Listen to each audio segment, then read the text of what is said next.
and I'm the team leader for road safety at Wakefield Council.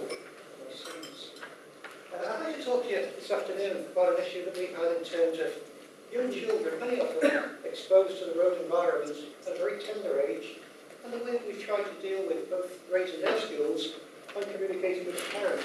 Let's put this in a bit of context. I represent a council just outside Liverpool, and as it says on the screen now, we're the third most deprived borough in England, which, as you know, there is a link between deprivation and certainly child casualty involvement, a strong link in fact. And some time ago, 12 years, or it only seems like yesterday, we were contacted by the Department for Transport, and they told us we had the second highest child pedestrian casualty rate in mainland Britain. Just for interest, the highest was Liverpool, strangely enough, one of our neighbours. I don't know what the association is with Merseyside and casualties at the time, but there certainly was one. And we certainly had a real problem with young children aged 5 to 11.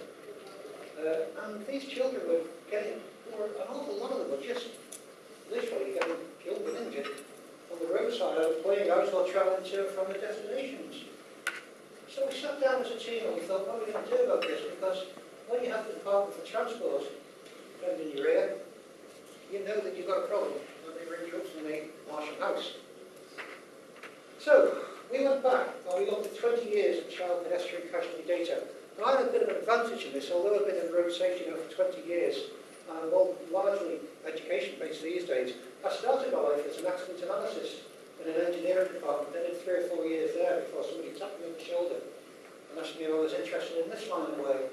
So I had a bit of a background in that. That certainly helped me to look at the causation factors, the behavioural factors, where children are actually entering a carriageway and coming into conflict with cars. And very important. We were members. We've always had a great belief, our team, in research. And I'm not just talking about casualty research, but research into the way that people behave in the road environment. And that's always been a fascinating subject to us.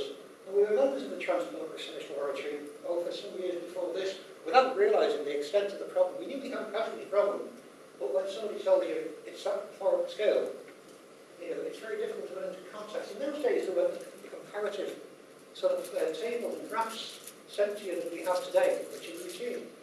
So we're always working in isolation with that we have a problem. Andy? Yeah? Just press the space bar, mate. Oh, is it right? Thank you. Cheers for that.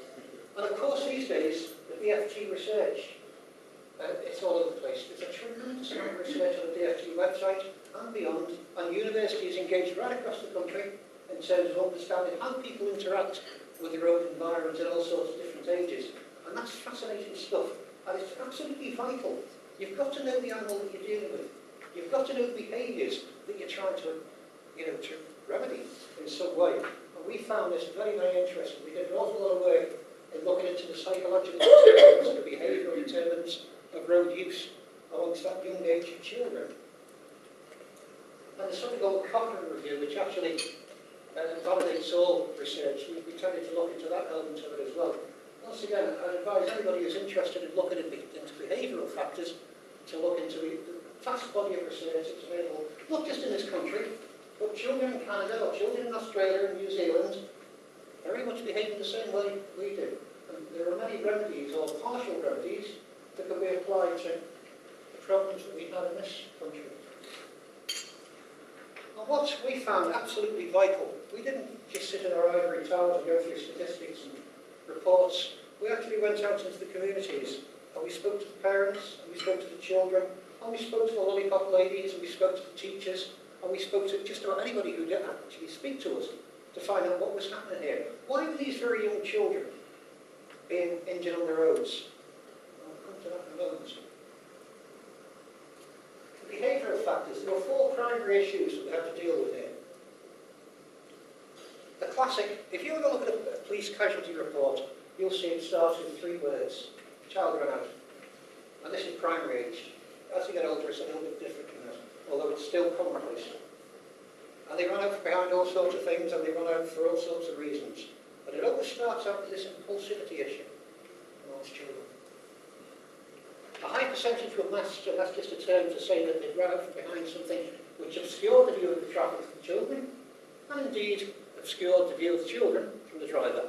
And we know that when that happens, children are more severely injured, for the simple reason of the driver isn't aware of the child's presence and can only react at the last minute, often doesn't even have time to hit the brake before the child is in contact with the car. So that's a particularly important feature to deal with.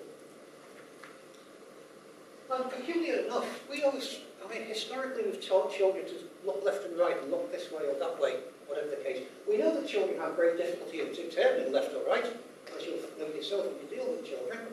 But if you look at casualty reports and you speak to children who've actually been injured and survived, they'll often tell you they have looked for traffic. Now we know this problem with visual surge with young children, the peripheral vision isn't actually developed until a particular age, but it wasn't just that it was a factor. They've been taught over the years to look left and right, and were often hit by a vehicle that had come from behind them at a junction, a direction they hadn't considered in any way, shape or form. And you'll find if you take children to the roadside and ask them, and stand them at a junction, and say to them, which way should you look? And they'll say that way and that way. Very rarely will they attend to anything that is outside their immediate sight line. So those are the factors. But what troubled us most of all was that we had extremely high levels of unaccompanied young children at the roadside. And I'm talking about children as young as 4, 5, 6 years of age, who were walking reasonable distances to school, 800 metres or more, and often crossing roads. If they were looked after on that journey, or playing out at night time, they were looked after by a 7 or 8 year old child, where the mum and dad or whoever it was, as a carer, had said to them, off you go, just play outside the house, teach in half an hour. But as you know, children's lives do not stop at the pavement, and the street is often their playground. Certainly in our area. And I would suggest further than that. So we needed to do something about this. I know of no research that suggests that parents in lower socioeconomic areas are any less caring for their children. So we didn't believe it to be a negligence issue. We believed it to be an awareness-raising issue that we needed to deal with. There is some research that suggests that parents in lower socioeconomic areas have different expectations of their children, but not the fact that they're any less caring.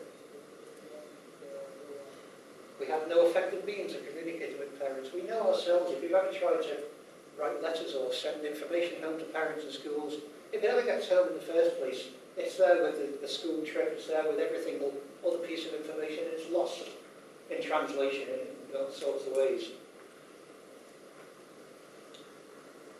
And if we were looking to actually improve children's skills, we had no resource available to us to allow parents to become engaged in the process, which we thought was critical, because as much as we're very concerned about children and what have you, my local authority road safety team is 3 members. I have 30,000 children in Knowsley. I mean, the mathematics tell you that it's very, very difficult to get direct engagement with all of those children. So we realised that parents have the greatest motivation, theoretically, to actually look after the needs of their children, and probably the greatest amount of time to allow that process to occur. So we were looking at what we could actually do to achieve this effect. Look at the academic research finding. We found that a rules-based approach was unsuitable for young children. For many, many years, we have taught children 6 rules of the Green Cross Code, and we have said to them, take them and apply them to a variety of roadside scenarios. Well, if you ever go into a class of 6-year-olds, or 7 or 8 or 9-year-olds, and ask them what those 6 rules are, I will swear to you, there's not one child that could actually relate more than 3.